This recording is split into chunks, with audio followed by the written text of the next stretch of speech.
Oh, good morning. CQ, the old friends net. This is N4LQ calling CQ the old friends net. The old friends net is an amplitude modulation only net that meets here on 3715 every Tuesday and Thursday at 8 a.m. and on Sundays at 4 p.m. on this frequency. We operate in the round table fashion. Those wishing to check in, please call N4LQ. Good morning, Steve, WA4LLR. 4GDN. KN4R. KZ4 Bravo. WB4NKL. W4KR. ARK. WA4EZK.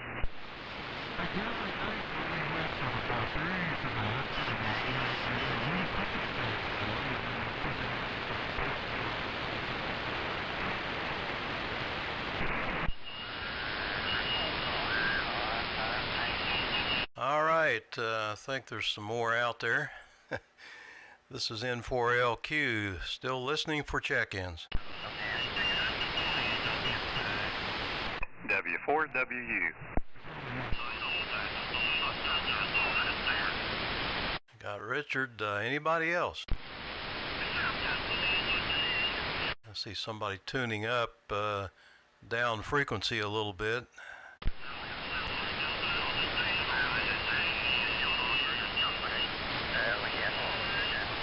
One more time, N4LQ, listening for check-ins. Okay, here's what I got. WA4LLR, K4GDN, KN4R, KZ4B, WB4NKL, W4KR, WB4ARK, and WA4EVK, and W4WU. Any fills or any more check-ins, please call.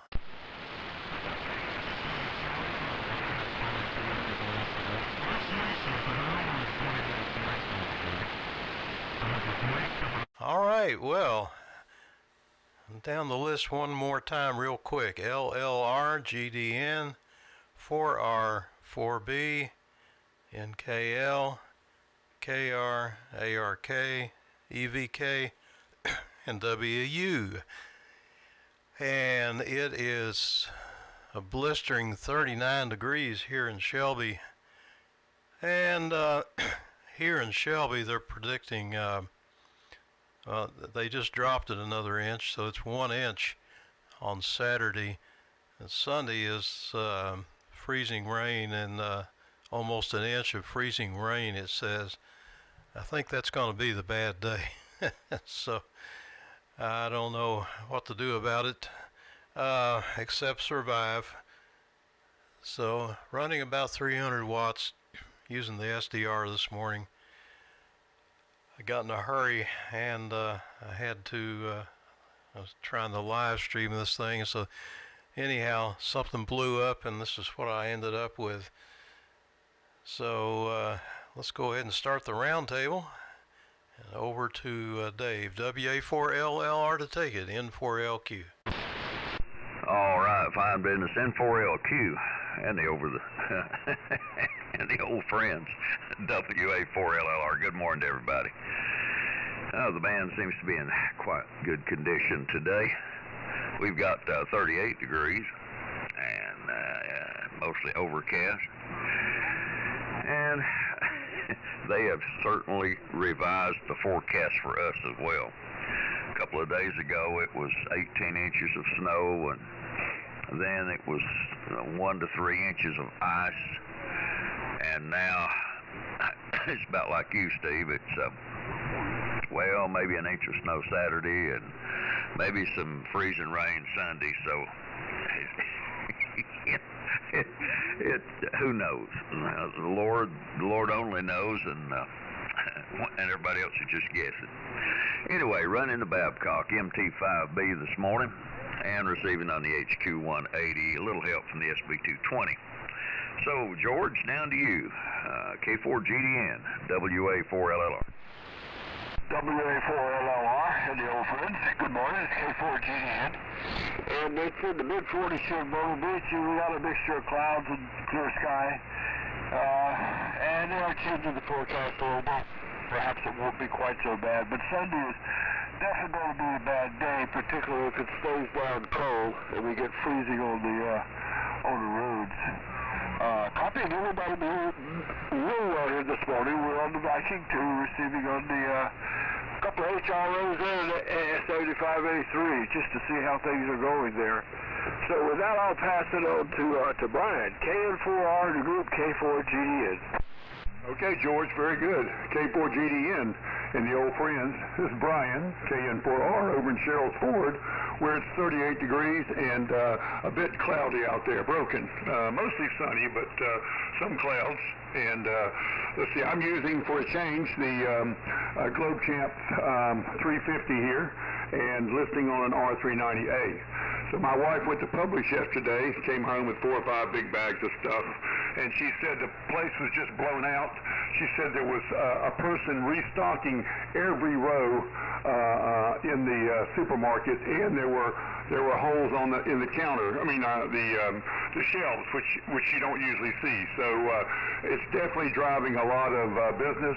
And my wife's asked me about 10 times to test the generator, and so I'm going to test the generator today and make sure I have plenty of gas. So how about you, John? KZ4B and the group KN4R.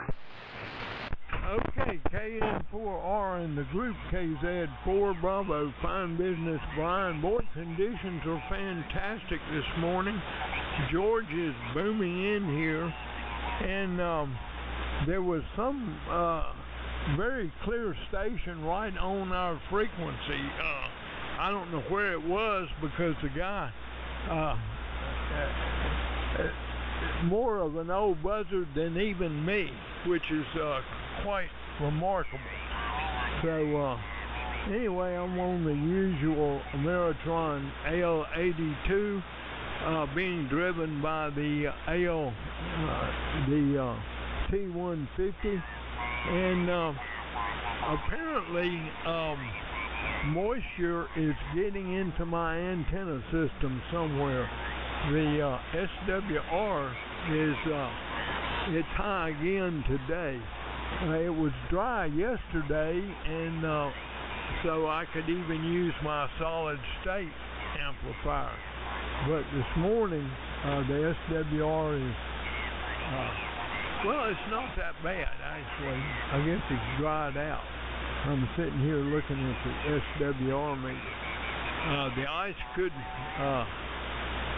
ice is a good insulator, but when ice gets on it, apparently the SWR goes crazy. So I don't know how well I'll be doing on Sunday.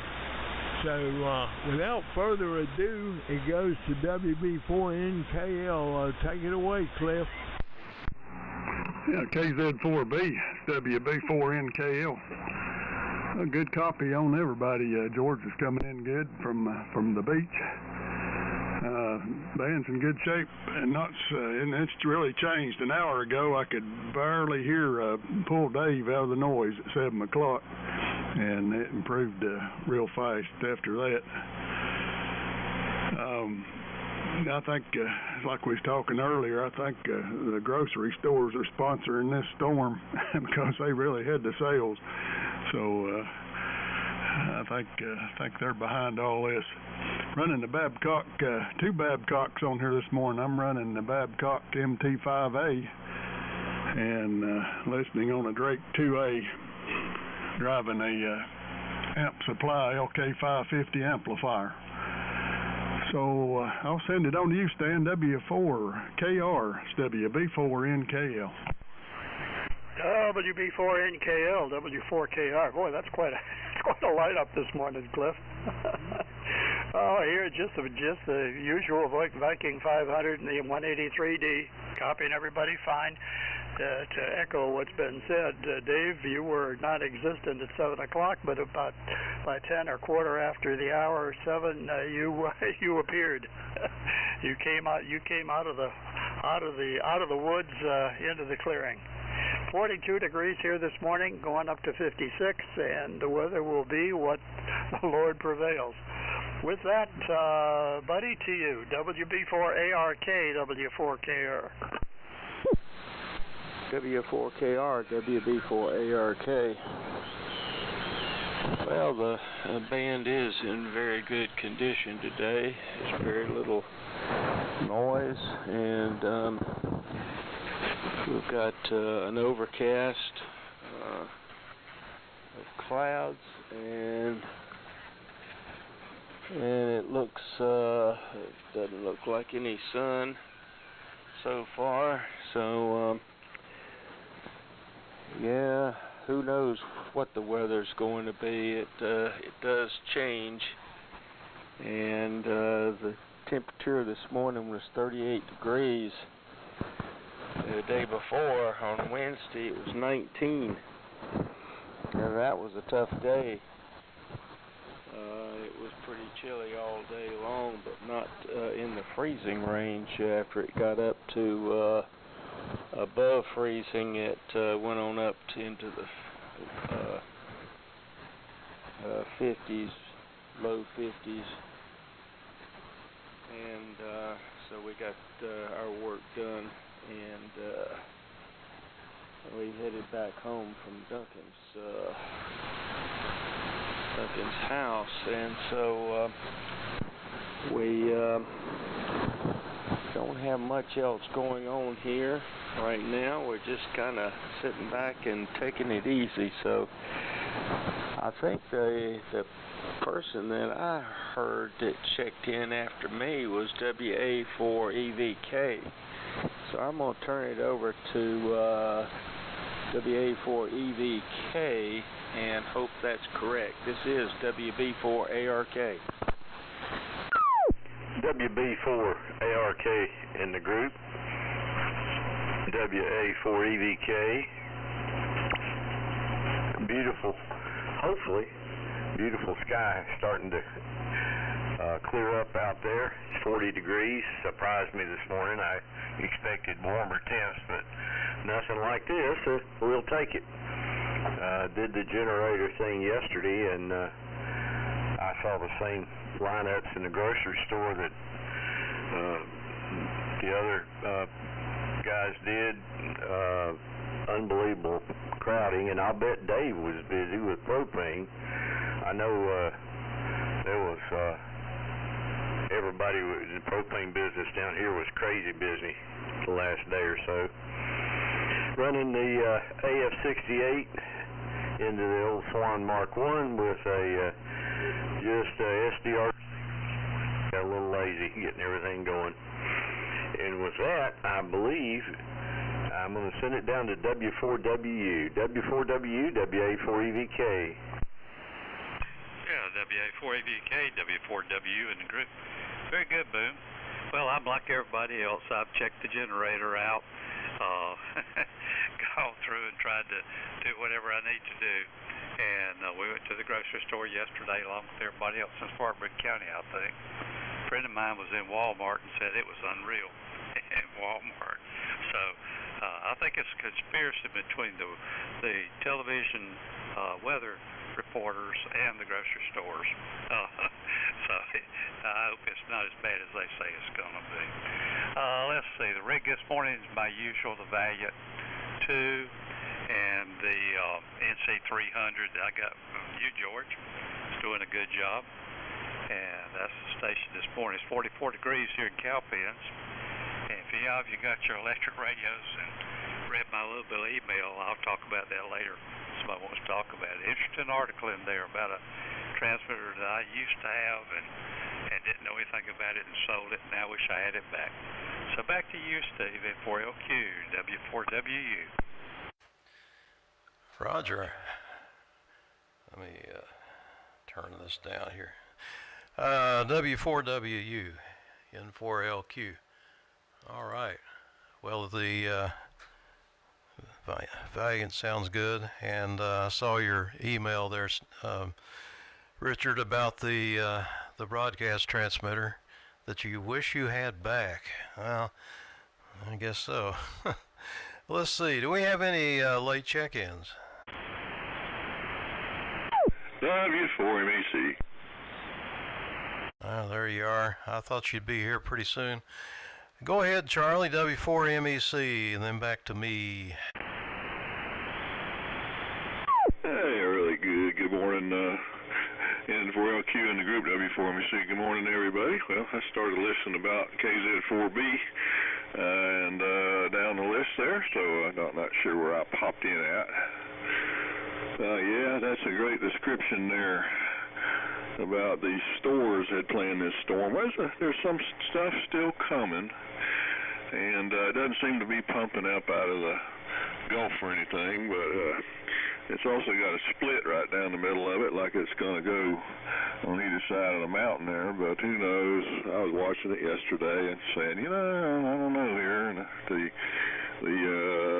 jet stream was saying a little something different too, so we'll see if we get anything out of it. I noticed on the forecast it says chance. It doesn't say it's going to rain. It's going to say chance of rain. So I got a chance of winning the lottery. But we got a chance of snow and a chance of sleet and a chance of ice, and it doesn't necessarily mean it's really going to do it. So talk about the weasel wording there. That'll let you out every time. It's going to be a chance. Yeah, well, it didn't happen, but there was a chance. So N4LQ in the group, W4MEC. Yeah, if there's a 50% chance, then it means either it will or it won't. I don't know. Yeah, let's see here. Anybody else want to check in before we go around again?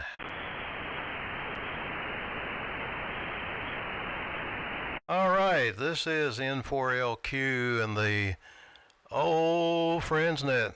I got an inverter here. I'm going to hook it up to the truck and run an extension cord in if I need a little bit of power. If we lose power, I won't have any hot water because it's one of these modern water heaters, tankless thing. It doesn't take much power. I could probably run it on a battery. It's just got a little fan and a pump in it and the igniter, but it's got to have power, so I'll probably hook the inverter up to the truck and run the extension cord down there to the tank and hook it up and take a shower. That's really all the hot water I've got to have. And then I've got gas logs that we do have natural gas, but the furnace won't do much good because it takes even more power than the water heater, and I don't want to have to deal with that if I don't have to. But Sunday's going to be the day, and they're saying 0.8 inches of freezing rain, which could be devastating.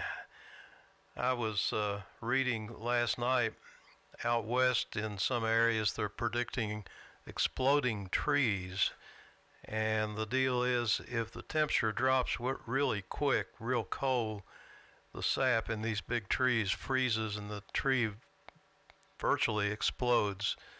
I've never seen that happen. I've seen some pretty big limbs drop, but not explode. Well, the Babcocks and the Vikings and the Champs and the 150s, everybody's sounding good on the Arts and the AFs and the Valiants, all the great audio. Everybody's sounding great, and we're running this SDR thing this morning for a couple of reasons, but I'll go into that one of these days. So, Richard, I want you to tell us about your situation with that broadcast transmitter. And I've got a Babcock here upside down on my desk. I got the preamp for the mic built. It's got a carbon mic input, and Cliff designed a little op-amp preamp for a D104 that goes in it. I found a place to put the preamp on a little circuit board inside the transmitter, and I've got it working. I need to iron out some difficulties with voltages. Other than that, it should be okay, and maybe I'll have it on the air one of these days if I don't get too frustrated with it. So it's been sitting on the shelf waiting for me for several months now. I got mad at it a few months ago and put it on the shelf, which is a good thing to do sometimes. No use going through life being mad. So, Dave, over to you. WA4LLR, N4LQ. N4LQ, WA4LLR. Well, just, be calm and and finish it up. The odds of 3 Babcocks on one net have got to be pretty astronomical. But that would be pretty neat. Well, I really enjoy this one. And Cliff, yours sounds wonderful. And looking forward to hearing yours, Steve. And I begrudgingly admit this morning that you've got broadcast quality audio. The audio sounds really good coming out of the big speaker on this Hammerlin 180. So that's a good sounding rig that you're running. George Viking 2 is making it just fine. And Brian, I knew you weren't on the GRC 9 when you checked in, so the Globe Champ 350 sounds super. Good morning to you, John. T150 as usual, doing a good job. And Stan, the 500, of course, is always a good signal up this way. And you're sounding good too, buddy. Boone, the AF68 always has great audio, and Richard, the Valiant 2, is doing a good job. And I enjoyed your email about reminiscing about that broadcast transmitter. I may have seen that at Tim's house. I'm trying to remember because I know he had it for a while. But that's interesting, and I'm looking forward to hearing the rest of the story, as Paul Harvey would say. Well, it's amazing how they've changed the weather forecast. They started off with, the apocalypse, storm of the century, storm of a lifetime, and now it's down to, you might get something. Space weather has sure calmed down. That CME attack really shook things up for a few days, but its band is great today. Sunspot counts 166, solar flux index is 188, and the K is 2.33. A few items from this day in history. On this day in 1998, Ted Kaczynski pled guilty to being the Unabomber. On this day in 1968, Rowan and Martin's Laugh-In premiered on NBC. I think we all remember that quite well. If you're into poetry, on this day in 1788, Lord Byron was born. On this day in 1840, British colonists reached New Zealand. On this day in 1918, Ukraine declared independence. On this day in 1973, Roe versus Wade was passed. And from my perspective, a black mark on our record, but I won't elaborate. On this day in 1973, LBJ died in Texas. And that's pretty much it for today on this day in history. So, I'll send it on down to George, K4GDN, WA4LLR. WA4LLR, the old friends, K4GDN. Yeah, copy everybody well. Still a little bit of QSB creeping in. The band doesn't seem to be quite as strong as it was Tuesday, but it's still pretty strong here. And Richard, you mentioned somebody in your email, and I thought you said his first name was George, but I thought George Bruce was the one that was in the electronics, at least up in the building where I was. I think he was two instructors ahead of me. I can't remember the guy that I replaced, but I think he He was from up in North Carolina. But George Bruce, there was still some stuff around with his name on it when I got there to Spartanburg Tech, when it was Spartanburg Technical College. Anyway, that'll be interesting to see what they say about that transmitter. Be interested to see the article. I haven't gotten my electric radio yet. And like I say, the band is doing real well here this morning, copying everybody well. And it does sound like the forecast is getting a little less bad. Freezing rain would be the real problem. Down here, I'm more worried about the roads than anything. The people down here just drive crazy. I feel like I could get around if I didn't have to deal with them. But if the roads get icy, I'm not going out. There's just too many crazy people out there on the road down here. Anyway, like I say, I'm on the Viking 2 this morning and running about a little over 100 watts supposedly. And everybody's coming here well. I've got 3 receivers and they all seem to be doing well. And somebody mentioned that there was someone over the carrier earlier, or either right after Steve started calling the dead. And I heard that, but I never heard any audio. Maybe it was one of us or either someone else. Anyway, with that, I'll pass it on to, let's see, it goes to Brian, KN4R in the group, K4GDN. Okay, George, very good. K4GDN in the group, KN4R. Well, George, your signal sounds really good today. Everybody's just booming in here with some great signals. John, KZ4B, I thought your audio was a little down, a little subdued, which is not like you, but certainly, plenty copyable. And it's great to hear all these Babcocks either on the air or soon to be on the air. That is pretty amazing. Roger, Richard, on that email, and you and Marv Beach, that's certainly good content for letters to the editor, and I'd certainly like to hear more as well. I also wonder if Tim Craig's still around, WD4TC. I haven't heard him on the air in many moons, unfortunately. So, and George, I wonder if you're still planning on relocating away from Myrtle Beach at some point. So, over to you, John, KZ4B in the group, KN4R. Okay, Brian, KN4R in the group, KZ4B, fine business, good copy, good audio. Your 350 sounds considerably better than the GRC9 or whatever it is. But anyway, I have a question. I believe it's Boone. Richard. What kind of broadcast transmitter is it? I would be curious to know, because I haven't seen the article. I do not currently subscribe to electric radio, and I need to start that back up again. So please elaborate.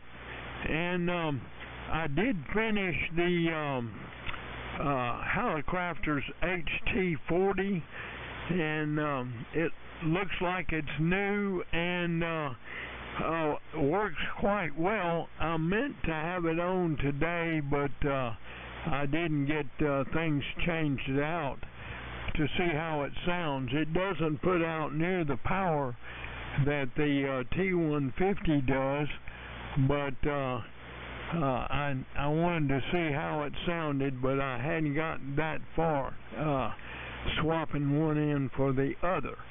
And when Steve first called the net, there was a guy booming in from somewhere. Like I say, he was running on worse than me, and so I never did get his call to figure out where he was from, but that QSO was booming in on this frequency. So I guess they don't know that we exist in condition. The band must be long. That's all I can figure. So I guess it's over to Cliff. And as usual, you're just booming in here. This thing at 20 over 9 It's like a transmitter next door. And Cliff, you're hitting 20 over 9, so great signal as usual. So WB4NKL on the group, KZ4B over. KZ4B, WB4NKL. Thanks for the report, John. You're sounding good here also before the over on the old Drake. I think I've got the lightest weight vintage station on the air probably. I've got the Babcock coupled up with the 2A receiver, so it's not a backbreaker. Maybe that's the way we all need to move to.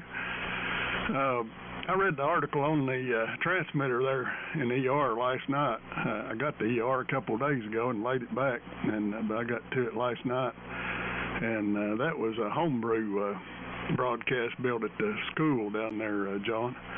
And that was what I was going to ask Richard about. I think the transmitter was originally constructed to be used as a broadcast transmitter there at the school. But somewhere along the line, somebody converted it to 160 or 80. I was wondering about that. Who did the conversion, or if I think it was already converted when the guy in ER got a hold of it. So I guess it had been in operation. Might have been Tim. Brian, I seen Tim was at Shelby this year, and he brought me a 75A4 he wanted me to look at, and I sent it back by Dave, K4YBC. So this the last time I seen Tim was at the Shelby Ham Fest. He's still around, but I think his work interferes with his Hammond the way he was talking. So maybe he'll slow down one of these days and get back on the radio. Go ahead, Stan. W4KR. It's WB4NKL. Okay, Cliff. WA4NKL.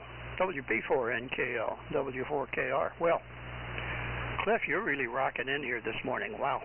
The audio sounds great. The simulance on that thing is really good. Well done. Well done, my friend. Couple things. I wonder if anybody knows the whereabouts or knows WA4TP.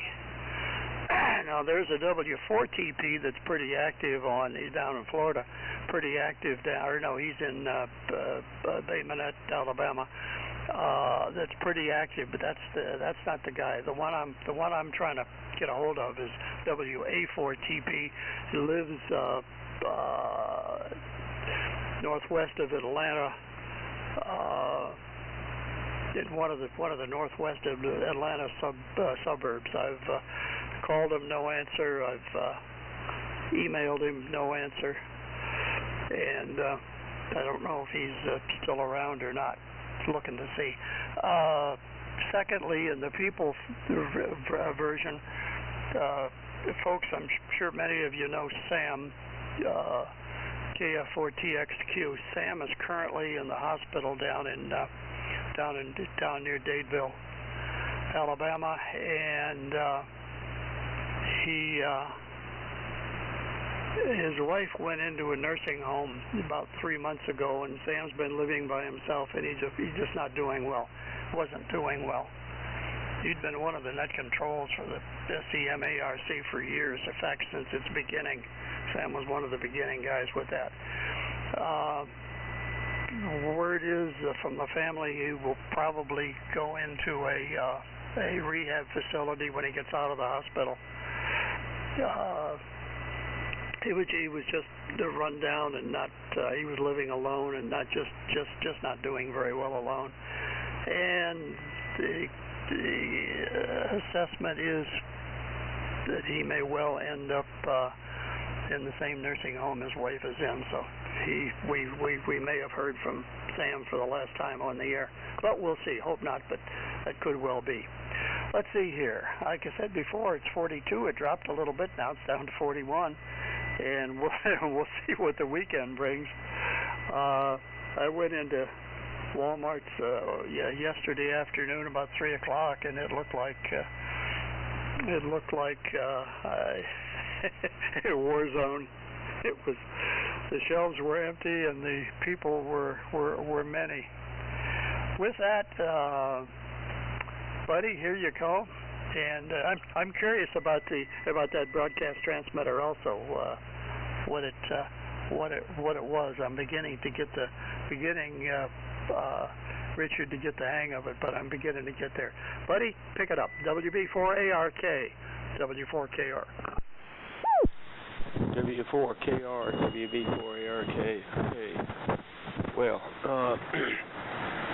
it looks like from the weather report that next weekend could be as bad as this one was planned.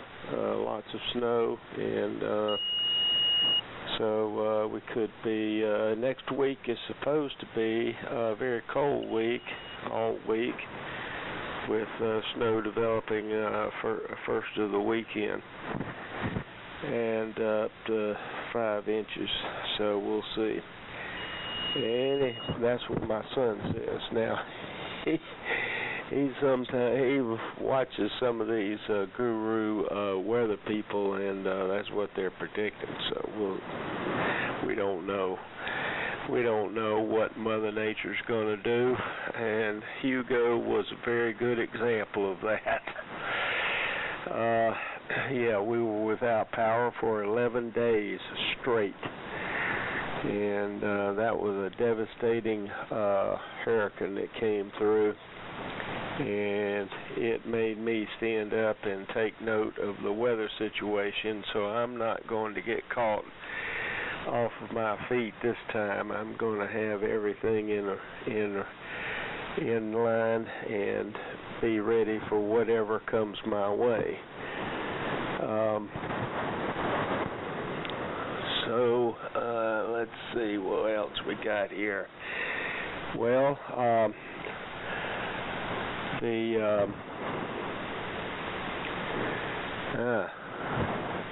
I forget what I was going to say now.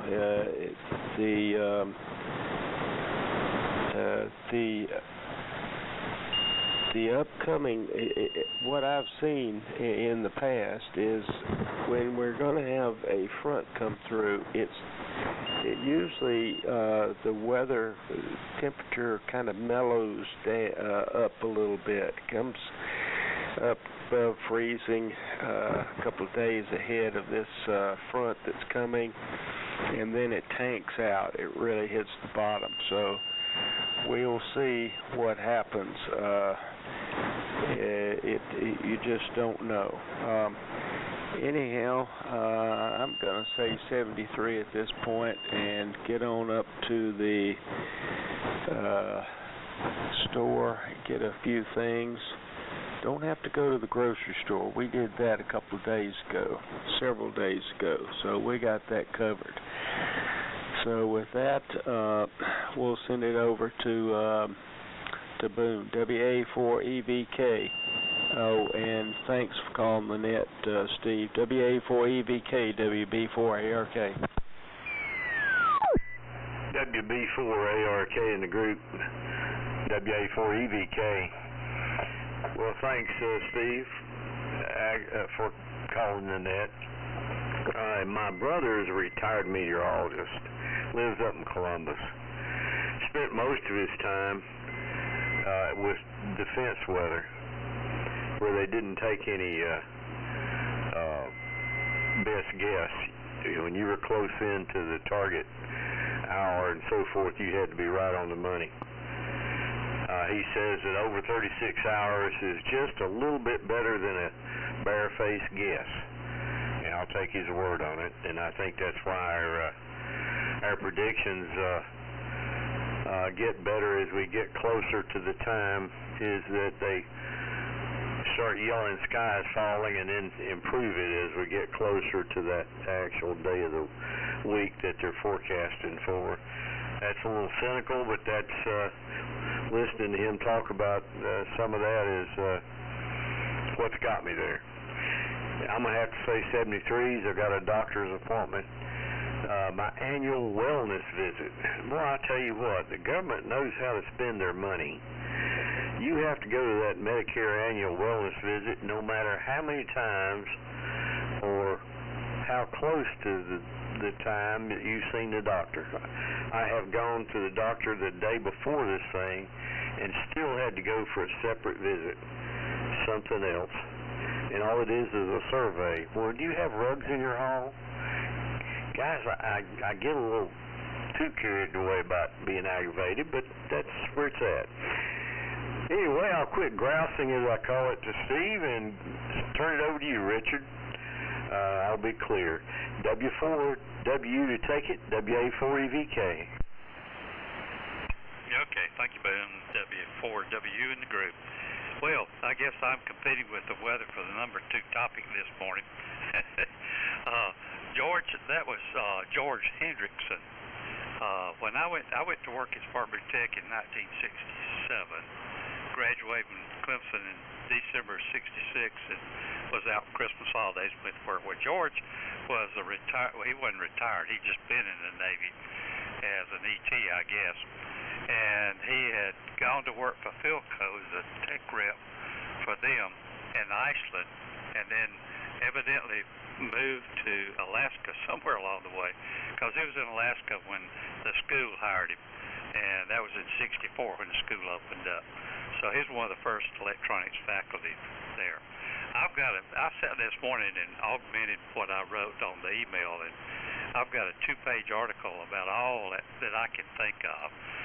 The guy that wrote that, and I'll send it out to the group as an attachment, and y'all can read it if you want to. The guy that wrote the article is going to call me later today. I had emailed him and said, call me, because there's some inaccuracies in that thing. It wasn't at Greenville Tech, and it wasn't a school transmitter. It was one that George built at Spartanburg, and just built it on his own. And so, it didn't have anything to do with the school, but one of the other faculty members, Maurice Blevins, who's a PhD nuclear physicist, had been head of the physics department at Wofford, and we hired him there at school, and so he helped George.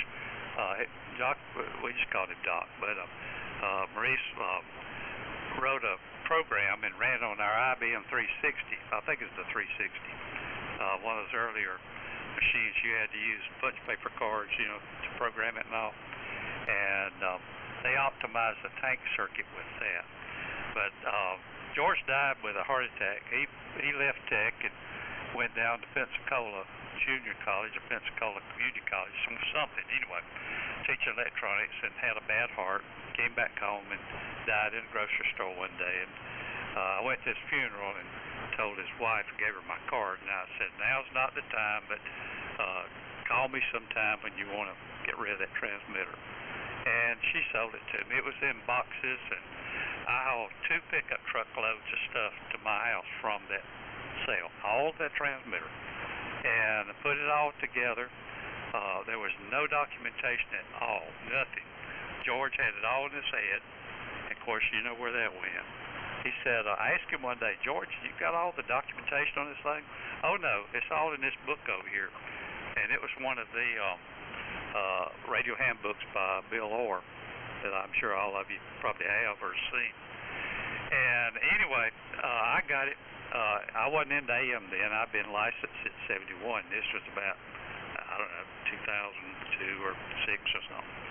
Anyway, and so I didn't know what I had. And I was really afraid to do much with it because I didn't know what I had. It had some big transformers in the bottom of it that I could barely pick up. And so somebody told me about Tim Craig, and Tim came down and took it home with him. It was unmodified when Tim got it. It was an AM transmitter for the broadcast band. George used to turn that thing on at night, put an album on the record on the turntable, and ride around Spartanburg to see what his pattern was. So one day he got a knock on the door. Well, that was the end of the transmitter when the FCC paid him a visit for having an unlicensed station. But anyway, Tim got it from me, kept it a while. I don't know what all Tim did with it, but he sold it to the guy that wrote the article. And that's sort of the history of the transmitter. It was a piece of work, I'll tell you that. It was as pretty as anything Collins ever made. George really did a good job. He had windows for the finals, you could see them. He had window for the modulator, a window for the mercury vapor rectifiers and the power supply. all time delay you turned on, wait till it warmed up and it kick in. He had a little console over there that he sort of modeled after an AM broadcast station. And so it was something else. But I wish now that I had it back, because now I know a group that could help me with the AM part of it. But back then, I didn't know anybody that knew anything about it or anything, so I let it roll. Joe Galt always wanted it.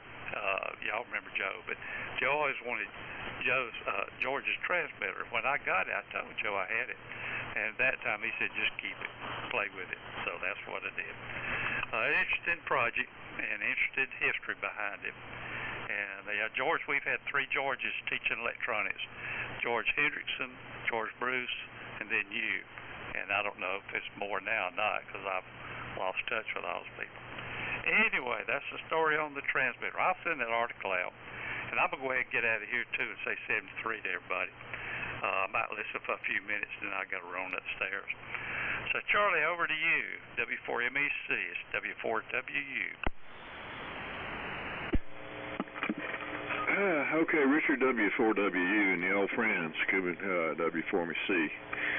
Well, I'll echo the comments about going to the store yesterday, but my wife actually went on Tuesday. She was ahead of the crowd and picked up what we needed, and well, I went out yesterday because I ran out of bird seed, and so went out to Tractor Supply where we get one kind of seed, and they didn't have it. They never have it. For some reason, they can't keep it in stock. And it was packed out, and then went on to Walmart. Now, talk about a disaster and a half. Now, they had some of the seed I needed. There are 16 checkouts with cash registers in Walmart.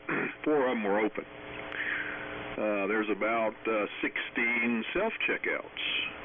All of those were open. The lines to these self-checkouts, there's one on each end of the row of 16 cash registers. The line from the, I guess it would be the southern self-checkouts, extended just about all the way to the northern self-checkouts. And the line from the northern self-checkouts extended all the way to the line of the southern self-checkouts. They crossed in the middle. And 4 open cash registers in the whole store. Now, then we had to go get something at Ingles. Every single cash register was manned. All their stuff was, all their self-checkouts were working fine. And then she wanted to get something at Publix too a little later, and check that. And again, every single checkout with a cash register was manned, and everybody but Walmart made compensation for the impending doom of rush of customers. So I don't know what it is about Walmart. It's just absolutely terrible here. I don't know how yours is. I've been to some really nice ones. The one in Brevard's really nice. The one up by the airport's really nice. But this one in Hendersonville is the pits. So we made it through, and then I went up to the Tractor Supply over in Biltmore and went out to get something to eat with the wife last evening, and they had my bag of birdseed like they always do. They keep it in stock. So we got a nice dinner out and a bag of birdseed. So I'm wondering if I was the first one to run a Babcock, because I had mine several years ago and sold it. And but did that start the rush on the Babcocks, or did someone else have one before me? I can't remember, but that was a chore. Mine was a chore to get going. I had to find pictures of it to understand how to rebuild that driver coil there underneath the chassis. It was totally gone. And I had a schematic and no info on the coil there, but I found a fellow that had one, and he took a good clear picture of it, and I counted turns and estimated diameter and wound me a coil. The one thing I remember about it, though, is that it's very easy to tune it to the wrong harmonic, so just be careful, fellas, there. You might be radiating on, what is that, be 6430 and not 3715. So And what about other comment? Yeah, I like that article about that transmitter there, Richard, and very interesting. And I remember reading many years ago that we're talking back in the early days of AM broadcast radio. A lot of guys actually, stations built their transmitters, and I don't know how they got them. I guess an FCC certification wasn't required back in the 20s and 30s for stuff like that, and I guess they came in and inspected it perhaps and checked it for various things, but a lot of stations built them from scratch and got on the air that way. So I guess a lot of them were like ham operators back then, and probably a lot of them were ham operators back then.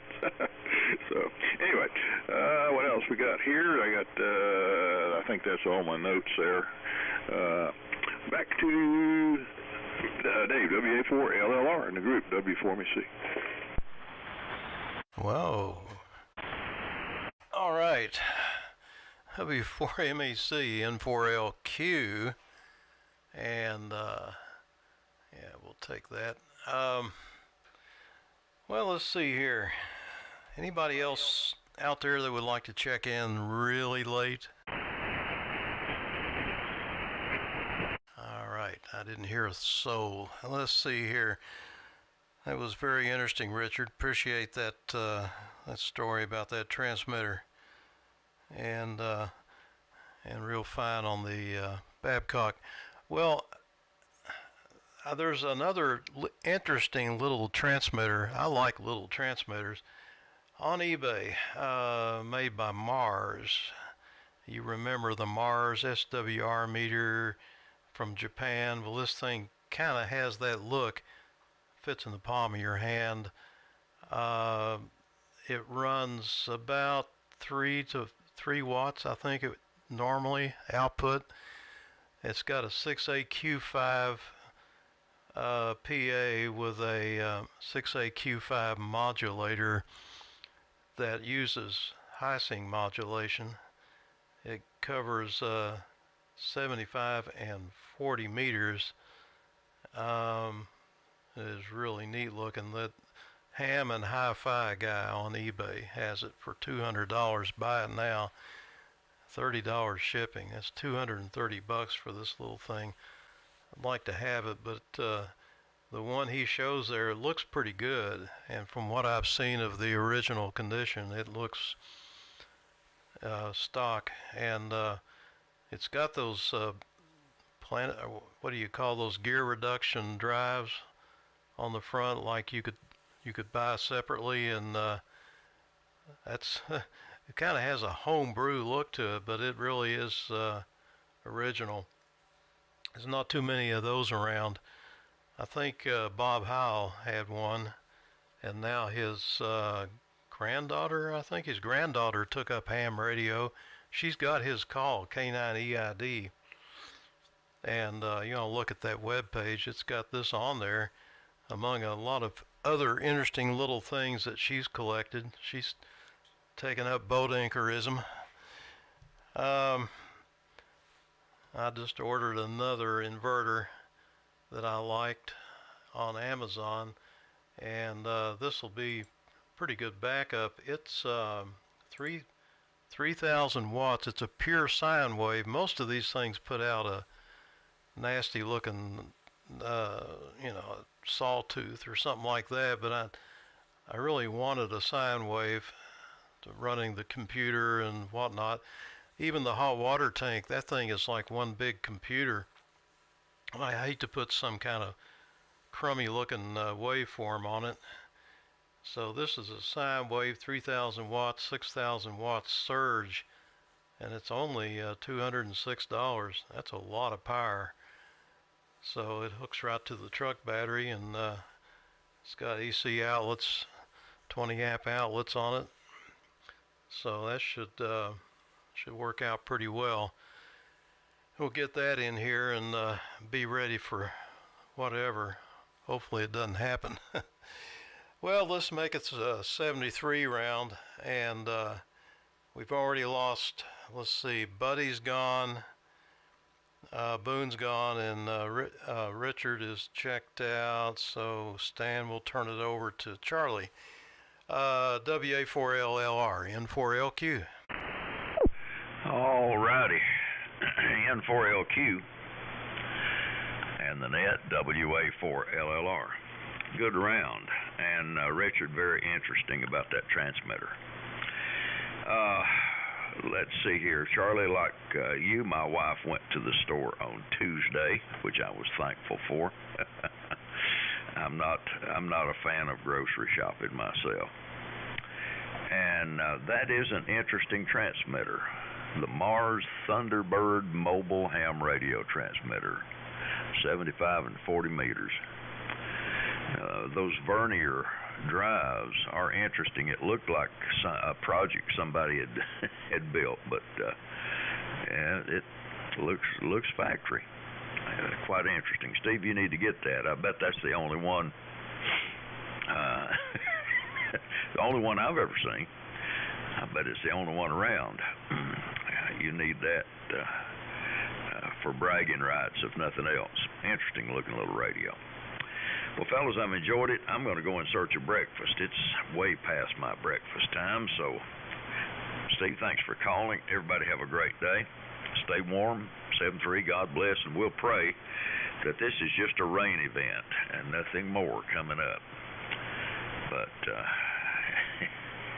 it will be interesting to watch. So, George, if you can still hear me, it's coming down to you. K4GDN, WA4LLR, 7-3. WA4LLR, the group's K4GDN. Yeah, we're still here. Excuse me. And, Richard, if you're listening, that's interesting about all the Georges at Spartanburg Tech and the electronics. And if Hutchinson was there at Clemson, if he was in the class of 66, he was there when I was a sophomore. I was in the class of 68. But I doubt if we crossed paths too much, being that far apart. Anyway, and Brian, we're still looking to get back to the upstate. We were up there last weekend, Sunday and Monday, looking at houses. Still really haven't gotten to see the one we're really at. There was one we were interested in, but it's got some issues we need to get addressed besides the price they're asking for it. Anyway, one thing that I might throw out there, I think I mentioned this before, I would kind of like to get my hands on a Helicrafters HT45 linear. I would like to kind of complete my Helicrafter station, and I think that would be the way to do it. It'd be light enough to handle this kind of a separate power supply. I could build a power supply fairly easily for it if I couldn't get a Helicrafters. Anyway, I think this is a single 3-400, and I guess you could put a 500 in it if you wanted to. Anyway, with that, I'm going to say 73, and Brian, if you're still there, I'll pass it on to you, but I'll be listening to the end. And then, Steve, thanks for calling to that. So, Brian, it's coming to you. K4GDN. Okay, George, very good. K4GDN in the group. KN4R. Very good on all. And okay, George, on good luck on your house search. I hope you find something really nice soon and someplace that you can put an antenna up. That's the main thing. So many hams I know, they buy a new house and can't put an antenna up, so that pretty much kills the hobby. So, and I'll watch for an HT45. Steve, that Mars transmitter sounds very interesting. That guy, Hammond Hi-Fi, is pretty expensive. He's got a couple of things I'd like to have right now, too, and he's just kind of ridiculous on the price. So, anyway, I've got a call at 9 o'clock. 73 is to everybody. Hope everybody has a great day. And there's my call. And take it away, John. KZ4B, KN4R, 73. Okay, KN4R and the group KZ4B, fine business, Brian. Boy, conditions are just fantastic today. Everybody's booming in. I love it. That is not always the case. Well, there's some interesting conversations going on about various things. And those vernier drives, the Japanese, they sold a ton of those as individual parts. And I've got quite a few myself. And I have seen the Mars transmitter, but in books, but I have never seen one in person. Interesting little piece of kit. Shifting gears,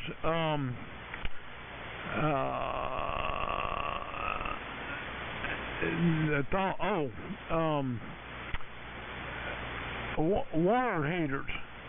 I've got a regular tank type water heater that takes 30 amps. So that's 5 kW. And so I turn the hot water heater off, and you know, it's about a 50-gallon tank, so it'll last for several days if you don't try to take a bath, and just use it for washing your hands or washing dishes or something like that.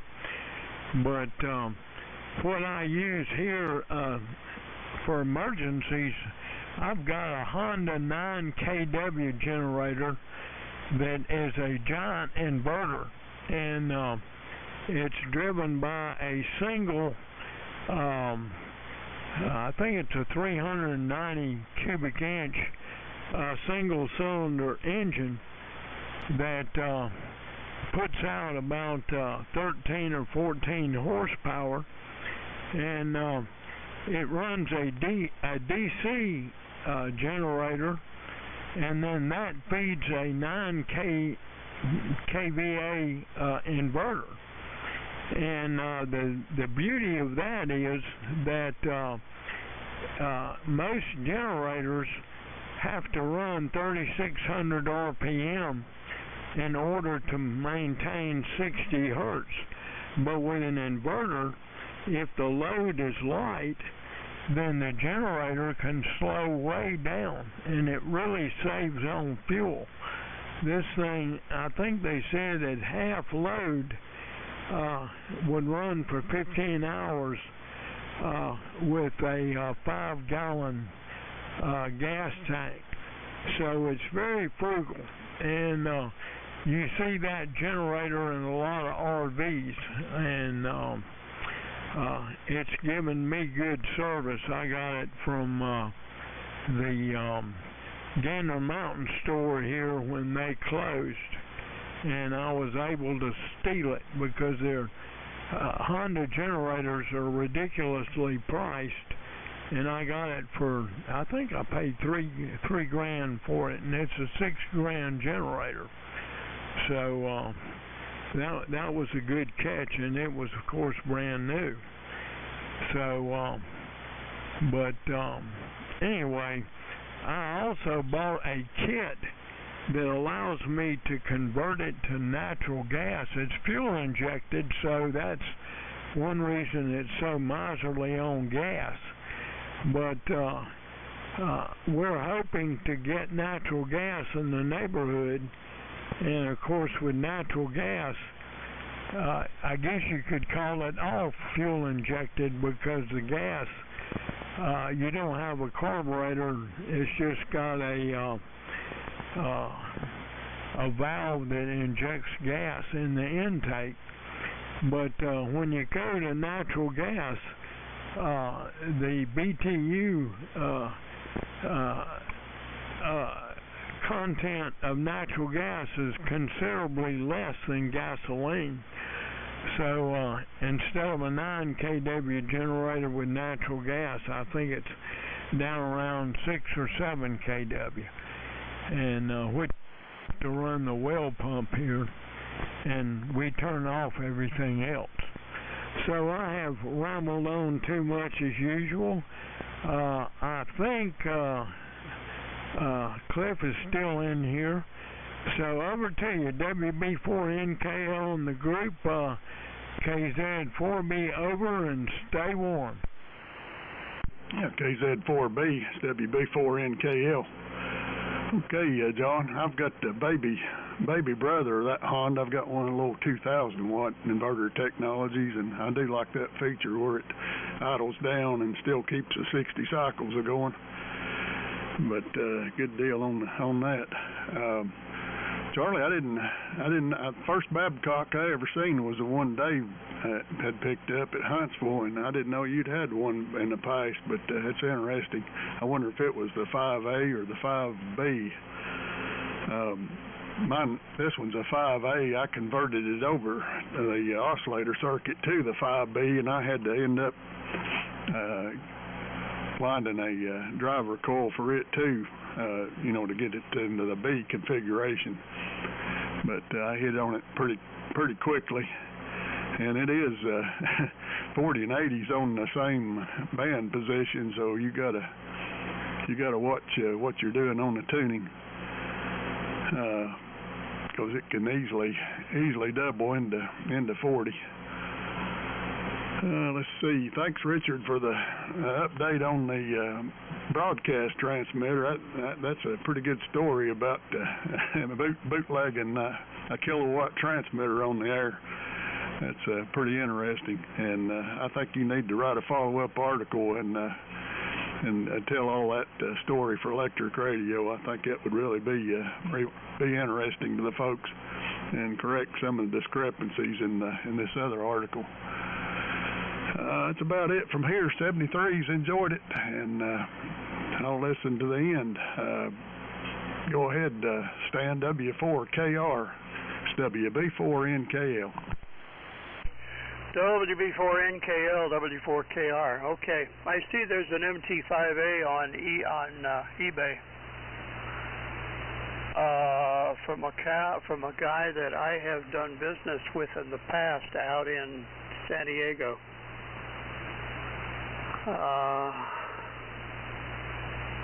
Yeah, I'll take a look at that thing. He wants $68 for it, or best offer.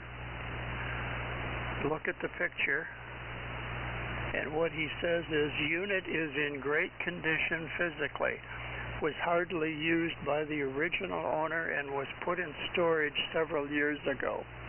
Powers up and appears to work fine, but has not been serviced recently, so I'm not selling it as a perfect/serviced/refurbished unit. It may need alignment or other basic attention. I'm not a ham/CB expert, so do not know how to test all functions. Always stored in a dry, non-smoking, non-pet environment. Will ship the same day in a professionally packed box. For sale by a guy in San Diego who calls himself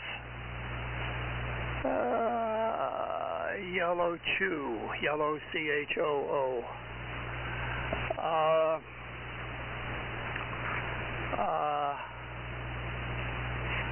I think if he brought it to my house, from past experience, if he brought it to my house and plugged it in and turned it on and demonstrated that it worked perfectly, I think I'd still say no. he's I don't want to call the guy a crook, but he's not the most reliable source. Anyway,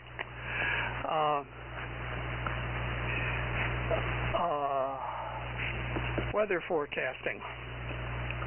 That'll be my last item for the morning. Weather forecasting. When we lived in Fort Lauderdale, I was a volunteer operator at the National Hurricane Center down in West Miami. And I remember a conversation I had one evening when I was down there with the director of the National Hurricane Center, this guy that was on television all the time at the time. He's long retired now, but he kind of echoed what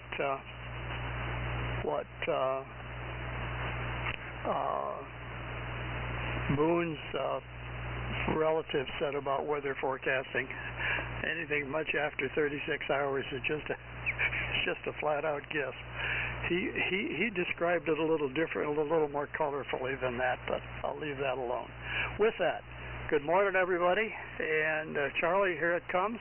Lord willing, we'll see everybody Sunday, depending how things are going here. W4MEC, W4KR. Good morning. Okay, Stan, W4KR in the group W4MEC. Yeah, I've seen that Babcock for sale quite a while now, and if you look at the top, the dymo tape shows VHF frequencies. If you look in the back, it's totally missing some connectors. I think it's a chassis almost with nothing in it. I wouldn't buy it for sure. And I've asked him about it, and he doesn't, like you say, he doesn't know anything. He doesn't open it up and take a picture of it. So I think it probably is gutted, modified, whatever. But yeah, don't give that one. But yeah, it's a Cliff. It was a B version, and I don't know. Well, let's see. I'm trying to think back now. If it had, I think one of the models had a selector switch for carbon mic or crystal mic. I'm trying to remember if mine had it, and if that's what made it a B. But it could have been an A. But I actually have all the documentation, or rather, saved on my computer. I'll have to go back and look and see what it is there. But yeah, it's been quite a few years. 8 years. I'll have to go look back in my logbook there and see when I used it. But that's, and I sold it to somebody in California, believe it or not, and with a power supply I built for it. So I don't know if he ever used it or not, but it was working fine here. Let's see, and that's about it for that. And we'll sit here and I see blue sky out there and amongst patchy clouds, so we'll see what it's going to do, and hopefully it'll not be as bad as they predict, number one, and I hope Buddy is wrong. We don't need to do this next weekend either. So I tell you what, if it totally misses us and nothing happens, there's going to be a lot of mad people out there with refrigerators full of food. Oh, my son had to go buy rock salt yesterday, and he couldn't find anywhere except at Rural King. And he bought it for the FAA. They told him to go buy 6 bags of rock salt, and he got the last 6 bags at the Rural King. But the funny thing was, when they tried to get requisition to buy the salt, they were denied buying the salt. And his boss told him, look, just go buy the salt and I'll make it up to you. And he has a way of paying them back. It's under the table. But they got their 6 bags of rock salt, and he'll get his money back on his credit card. So, but that was sort of ridiculous that they wouldn't let him buy 6 bags of rock salt, and for the pathways around the tower and stuff like that. So you get one of those air traffic controllers to slip and fall on the ice there, and you end up costing the U.S. government $2 million, for sacroiliac or something. So, they were also out of generators, and they were also out of propane tanks, the ones you can exchange, and there was a couple places that ran out of propane to fill tanks. So it was quite the sale, the product sale day around this area yesterday. So 7-3 all. We'll look for you Sunday. And I'm sorry about sending it to Dave there, Steve. I wrote down Dave's number at the top of the page, and then the next one first on the list, and I don't even have you. So I got it. I rewrote it. So N4LQ, W4MEC. All right, W4MEC, N4LQ. That's perfectly all right. I understand. Let's see. Well, the Mars transmitter is no longer on eBay. You guys talked me into it. I hate to do that, but I had to rescue it. So Ham and Hi-Fi will be packing it up for me, I guess.